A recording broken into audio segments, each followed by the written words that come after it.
Hi, I'm Evie, also known as OM's Girl from our OurOM2hands.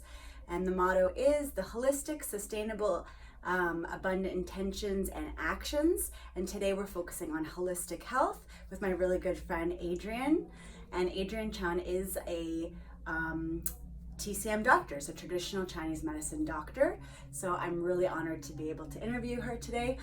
She went to school first to do her BSc in Guelph from 2004, and then came here to Vancouver in 2004 to 2009 to do her traditional Chinese medicine school, where she also, of course, learned acupuncture in the first 4 years, and then the 5th year she became a doctor. And she's been practicing since 2009. And so for the last 11 years, she's had the pleasure of helping over 400 people, including over a handful of celebrities. So yeah, this is Adrienne. Hi. How you doing? Good. Good. Cool. So I just wanted for people, because some people have been to a traditional Chinese medicine doctor, some people have not. Can you kind of go into like what is traditional Chinese medicine and how does it approach holistic health from the root cause? Okay, so in Chinese medicine, we don't just treat the symptoms. We like to get to the root cause so that the problems actually go away, they don't come back. We also work with balances in the body, so we always want to balance your internal system, and that way your body will heal it. Because that's sort of unique to other systems. Right. Yeah, so we believe that energy or qi flows in these channels called meridians that link our whole body together.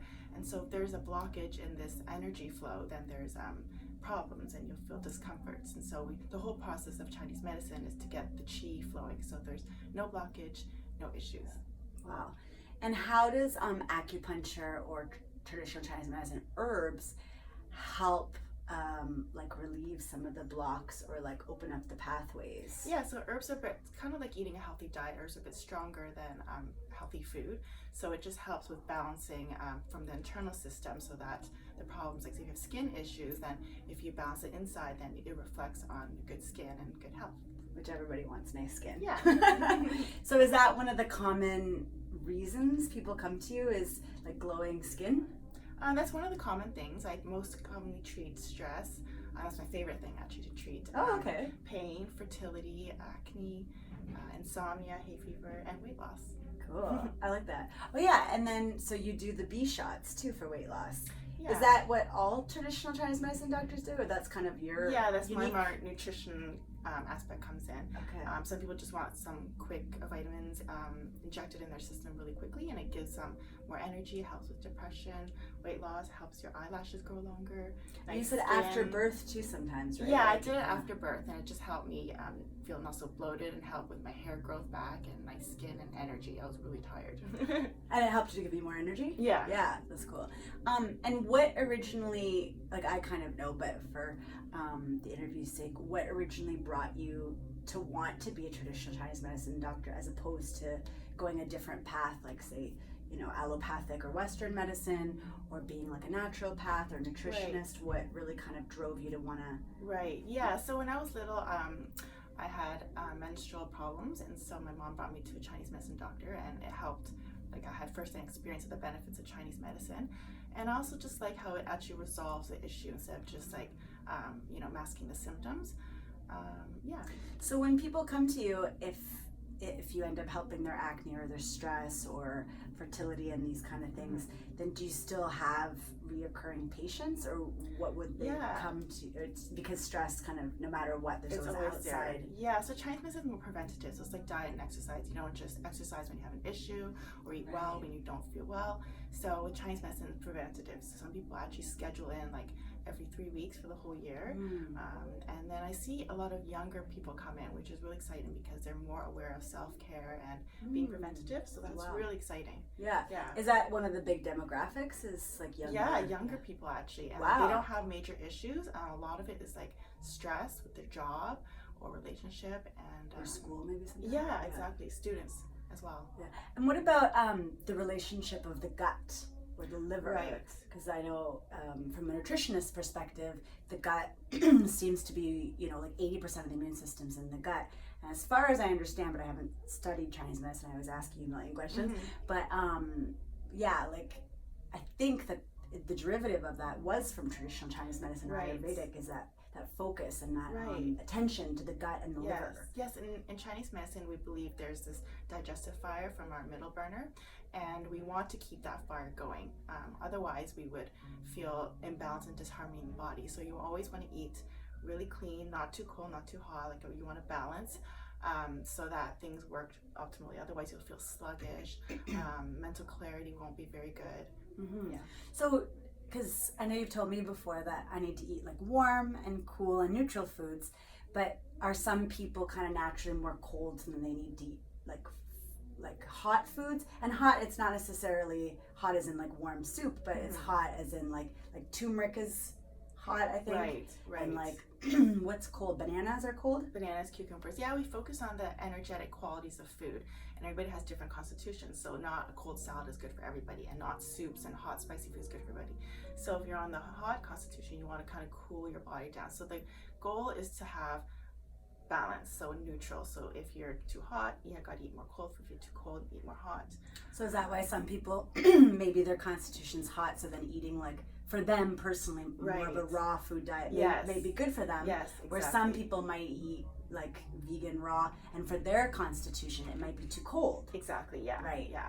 Okay, cool. I like that. And what about is there any other organs like the kidneys that are kind of like secondary or also important in traditional Chinese medicine, that or the spleen or those? Yeah, and certain foods help certain organs. So for example, if you're focusing on fertility, the kidney is responsible for fertility. So we suggest to eat more like, black colored foods. So black beans, black sesame seeds. Goji berries too? Yes, goji berries help liver and kidney. And we just look for patterns in Chinese medicine. For example, apples, like green apples are better for your liver, and red apples are better for your heart. So we just look for like patterns and colors, and we match those. Cool. Yeah. I like that. And then, so what's been the most sort of changing in your career path? Like, have you noticed since the beginning when you first started treating clients or patients to now, have you had to kind of change your approach at all, or have you like learned a lot from your clients? So then, I don't know, like taking a different, maybe just in like how you blend herbs, or I don't know, has anything changed over the 11 years? I've tweaked my protocols and my questions. I'm a little bit quicker in my diagnostic skills. But I noticed people are a little bit more educated now, so they don't come in. It used to be just for headaches and back pain, because that's what people know acupuncture is good for. But now people are aware that, I just have anxiety and mental health. Can you help me with that? More preventative, and that's the focus, which is really good. And do you find then, like with the anxiety and mental clarity, because that's kind of more of like the mind part of the body, mind, spirit, the holistic part. So do you find that it really does help the whole like mind, body, spirit in treating like the body, or the herbs too they work with? It's all connected, because if you have insomnia, for example, then you're probably overthinking at night, or you're too hot constitution. So everything is connected, and if you're not balanced, you'll just break down in one way or the other. And that's why lifestyle can also be important. For some people more exercise, for some people less exercise. Right. Yeah. And has there been something that's been the most kind of exciting, like I know you mentioned before, that you really felt like with stress, treating stress, that really excites you?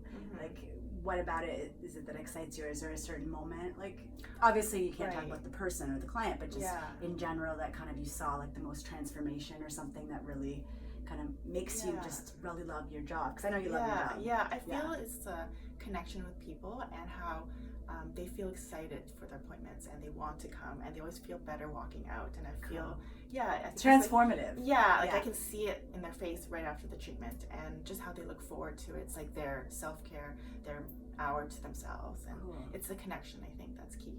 And can all traditional Chinese medicine doctors kind of diagnose to see what like foods, or like if someone's hot or cold, like that's kind of the standard? Right, like we're trained to do what's called tongue and pulse diagnosis. So we look at the tongue, we look at the shape, the color, the size, the coating, and then we sort of see, even if you don't speak English very well, we can tell from your tongue and pulse what to do.